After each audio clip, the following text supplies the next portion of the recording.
Hi friends, இன்றைக்கி நம்ம கிச்சனில் மீதமான சாதத்தை வச்சு ஒரு ஹெல்த்தியான ரெசிபி எப்படி குழந்தைங்களுக்குலாம் செஞ்சு கொடுத்து அவங்கள ஈஸியாக சாப்பிட வைக்கிறது அப்படின்றத நம்ம இன்றைக்கி பார்க்க போகிறோம். ரொம்ப ஈஸியாகவும் ரொம்ப டேஸ்டியாகவும் இருக்கும். இது வரைக்கும் தமிழ் ஃபன் சேனலை சப்ஸ்கிரைப் பண்ணாத நண்பர்கள் சப்ஸ்கிரைப் பண்ணிக்கோங்க. அப்படியே பக்கத்தில் இருக்கிற பெல் ஐக்கானை கிளிக் பண்ணிவிட்டு ஆல் அப்படிங்கிற ஆப்ஷனையும் கிளிக் பண்ணிக்கோங்க. அப்போ தான் நாங்கள் போகிற நியூ அப்டேட்ஸ் டெய்லியும் உங்களுக்கு உடனுக்குடன் நோட்டிஃபிகேஷன்ஸ் தான் வரும். ஸ்டவ் ஆன் பண்ணிவிட்டு பேன் வச்சுக்கோங்க. அதில் 1.5 டேபிள் ஸ்பூன் அளவுக்கு நல்லெண்ணெய் சேர்த்துக்கோங்க. இந்த ரெசிபி கண்டிப்பாக நீங்கள் நல்லெண்ணெய் சேர்த்து செஞ்சிங்கன்னா தான் டேஸ்ட் ரொம்ப சூப்பராக இருக்கும். எண்ணெய் ஹீட் ஆனதுக்கப்புறமா ஒரு துண்டு பட்டை, ஒரு கிராம்பு, ஒரு ஏலக்காய் சேர்த்துக்கோங்க. எல்லாம் எண்ணெயில் பொரிஞ்சதுக்கப்புறமா இது கூட 2 பெரிய வெங்காயத்தை நீல வாக்கில் கட் பண்ணிவிட்டு சேர்த்துருங்க.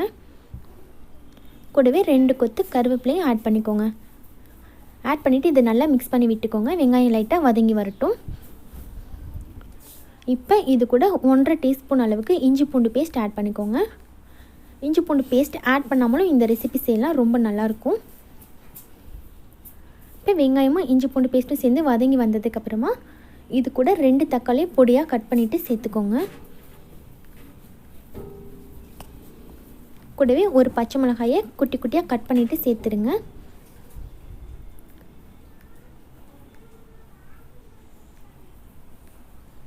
இப்போ இது கூட 1/2 டீஸ்பூன் அளவுக்கு உப்பு சேர்த்துக்கோங்க. அப்புறமா 1/2 டீஸ்பூன் அளவுக்கு மஞ்சள் தூள், 1 டீஸ்பூன் மிளகாய் தூள், அப்புறமா 1 டீஸ்பூன் அளவுக்கு ஜீரகத்தூள் சேர்த்துக்கோங்க. சேர்த்துட்டு இப்போ வெங்காயம் தக்காளியெல்லாம் சேர்ந்து நல்லா வதங்கி வர வரைக்கும் வதக்கிக்கோங்க. தக்காளி நல்லா ஜூஸியாக வதங்கி வரணும், அது வரைக்கும் நல்லா வதக்கிக்கோங்க. இப்போ இந்த அளவுக்கு நல்லா வதங்கி வந்ததுக்கப்புறமா மசாலாவெல்லாம் கொஞ்சம் ஓரமாக வச்சுருங்க.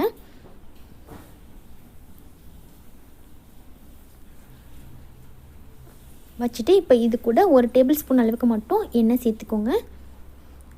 சேர்த்துட்டு இப்போ இது கூட 4 முட்டையை ஆட் பண்ணிக்கோங்க. நீங்கள் எடுத்துருக்க சாதத்துக்கு தகுந்த மாதிரி நீங்கள் முட்டையை கூடவே குறைச்சி ஆட் பண்ணிக்கலாம். நான் இன்றைக்கி 4 முட்டை ஆட் பண்ணிக்கிறேன்.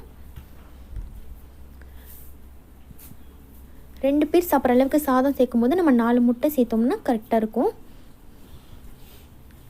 முட்டை சேர்த்துட்டு முட்டை கொஞ்சம் வெந்து வர வரைக்கும் வெயிட் பண்ணிக்கோங்க. முட்டை வெந்து வந்ததுக்கப்புறமா பாதி அளவுக்கு வெந்ததுக்கப்புறமா மிக்ஸ் பண்ணி விட்டுக்கோங்க. ஒரு தடவை லைட்டாக மிக்ஸ் பண்ணிவிட்டு இன்னும் கொஞ்சம் முட்டையை வேக வச்சுடுங்க.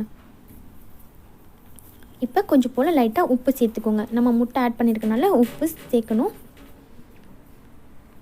ஏற்கனவே நம்ம சேர்த்த உப்பு மசாலாவுக்கு தான் கரெக்டாக இருக்கும். இப்போ முட்டைக்கு தகுந்த அளவுக்கு உப்பு கொஞ்சம் சேர்த்துட்டு நல்லா மிக்ஸ் பண்ணி விட்டுருங்க. முட்டை நல்லா வெந்து வந்துருச்சுங்க. இது போல் நல்லா மிக்ஸ் பண்ணி விட்டுருங்க. மீடியம் ஃப்ளேம்லேயே வச்சு ஃப்ரை பண்ணிக்கோங்க. முட்டை வெந்து வந்ததுக்கப்புறமா நம்ம எடுத்து வச்சுருக்க சாதத்தை இது கூட சேர்த்துக்கலாம். நம்ம லஞ்சுக்கு செஞ்ச சாதம் மீதமாயிடுச்சு அப்படின்னா நைட்டில் குழந்தைங்கள்லேருந்து பெரியவங்க வரைக்கும் யாருக்குமே சாதம் சாப்பிடவே விருப்பம் இருக்காது.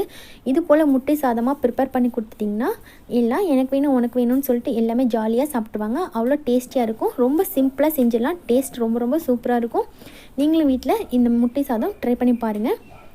நல்லா மிக்ஸ் பண்ணதுக்கப்புறமா லாஸ்ட்டாக சர்வ் பண்ணுறதுக்கு முன்னாடி கொஞ்சம் போல் பெப்பரும் கொத்தமல்லி இலைகளும் தூவிட்டு ஒரு தடவை மிக்ஸ் பண்ணிவிட்டு சர்வ் பண்ணிடுங்க. அட்டகாசமாக இருக்கும்.